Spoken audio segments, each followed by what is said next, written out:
ตอนเช้าของวันที่ 3 มิถุนายน 2026 นี้ท่านกองเกียวไซสงครามรองประธานสภาแห่งชาติพร้อมด้วยการนำของแขวงตลอดหอดพนักงานหลักแหล่งแผนกเกษตรกรรมและสิ่งแวดล้อมแขวงได้พร้อมกันสืบต่อปลูกต้นไม้อยู่ที่สวนสาธารณะท่านศรีสมพรลมาไซเนื่องในโอกาสสมเสยวันปลูกต้นไม้แห่งชาติครบรอบ 46 ปี และวันสิ่งแวดล้อมโลกครบรอบ 53 ปี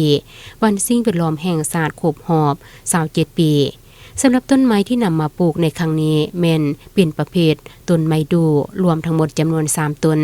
ให้เกียรติปลูกต้นที่1โดยแม่ท่านกองแก้วไซสงครามรองประธานสภาแห่งชาติให้เกียรติปลูกต้นที่2โดยแม่ท่านไซอัมพรศรีหาวงศ์รองประธานสภาประชาชนแขวงมือคำไซและให้เกียรติปลูกต้นที่3โดยแม่ท่านภูคำจันทสุขหัวหน้าแผนกเกษตรกรรมและสิ่งแวดล้อมแขวง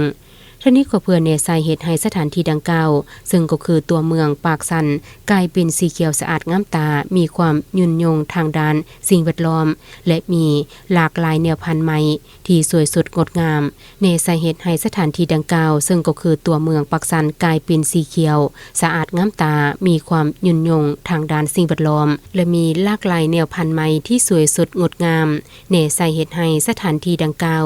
กลายเป็นบ่อนพักผ่อนย่างออกกำลังกายยามเช้าแลงของมวลชนทุกสันคนพร้อมทั้งแนใส่เฮ็ดให้ธรรมศาสตร์ป่าไม้มีความยืนยงคงตัวอยู่คู่กับสังคมลาวตลอดไป